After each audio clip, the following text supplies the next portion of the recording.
The arguments for the existence of God are like the lyrics to familiar television jingles. Sure, intelligent design doesn't make a lot of sense, but everybody knows the words, and sometimes it's fun to sing along.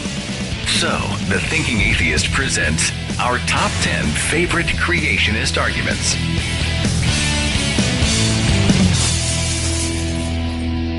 Number 1. Carbon dating isn't accurate to determine the age of the Earth.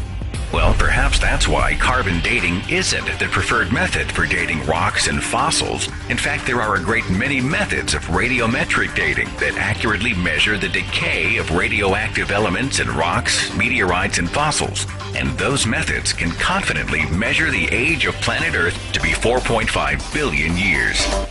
Number 2. You can't prove evolution. As opposed to proving the young Earth theory from primitive anonymous documents? Well, actually, man has unlocked the world of genetics to reveal that all living things have and do evolve, and that similarities exist between the DNA of plants, animals, and humans alike. Evolution is observable, provable science. To quote the famous evolutionary biologist Stephen Jay Gould, creationist critics often charge that evolution cannot be tested and therefore cannot be viewed as a properly scientific subject at all. This claim is rhetorical nonsense. Number 3. If man evolved from monkeys, why do we still have monkeys? This is like asking, if America was colonized by the English, why do we still have England? Next question, please. Number 4. The human eye is too complex to have evolved. This argument is also known as irreducible complexity. This gross oversimplification ignores creatures like the single-celled euglena, which have evolved antennae for light. Mollusks and jellyfish have evolved varying grades of vision. Plus, consider this, the human eye is more poorly constructed and much less acute than the eye of the octopus or the great horned owl. Did God care more about the design of the horned owl than his own children? Number 5. Atheism is actually a religion. Indeed, much like not collecting stamps might be called a hobby, or not smoking might be called a habit. Number 6. Oh yeah? Well, scientist X believes in God. Well, that's nice. So did icons like Copernicus, Kepler, Galileo, who also lived during the time of dirt floors, bleeding sick people to cure them of illness, and burning witches at the stake. Sir Isaac Newton was a believer and theologian. He was also an alchemist. Did Newton's groundbreaking research on gravity and the laws of motion also prove his belief that metals had magical powers and could be combined to make gold? Cherry pick all you want. The fact is, 93% of the members of the National Academy of Sciences reject the concept of God. That's not just a majority, it's an overwhelming majority. In fact, this is just a sampling of the reputable scientific organizations that reject intelligent design and support evolution by natural selection.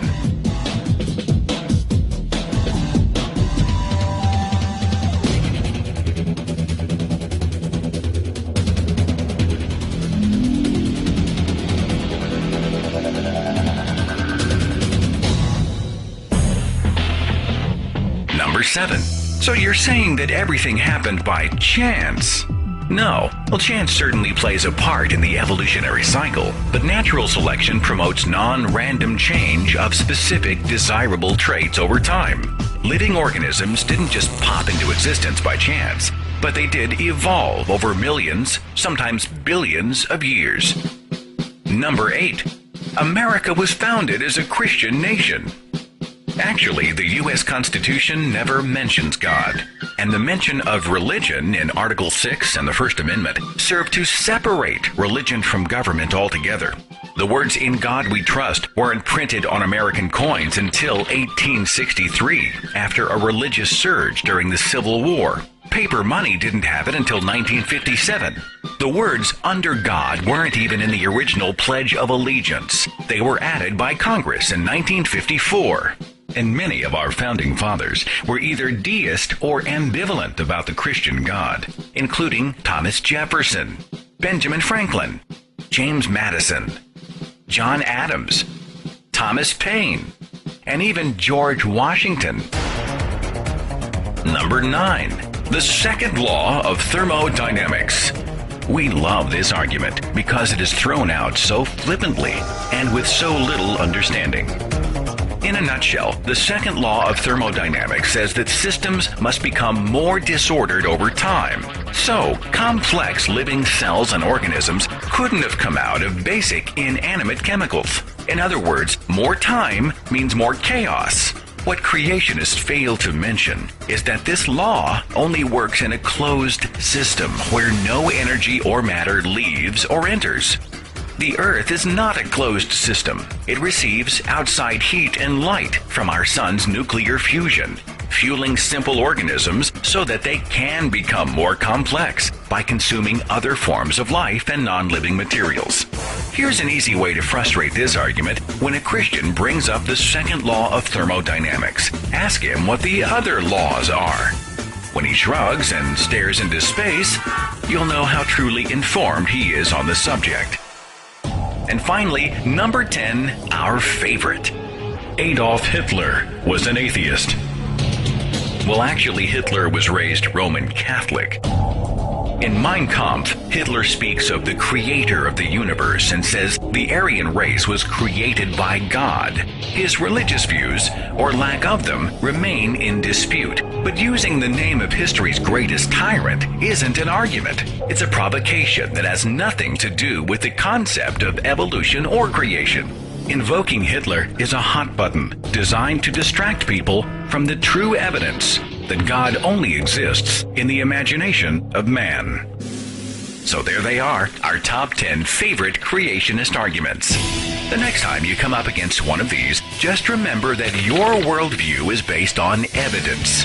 Their worldview includes an invisible divine daddy, 2 naked people and a talking snake, contradictory documents written in the Bronze Age, the wearing of torture devices around one's neck, and bumper stickers that proudly say, 7 days without prayer makes 1 week. For the record, we're not sure the creationist argument could be much weaker. We're just saying.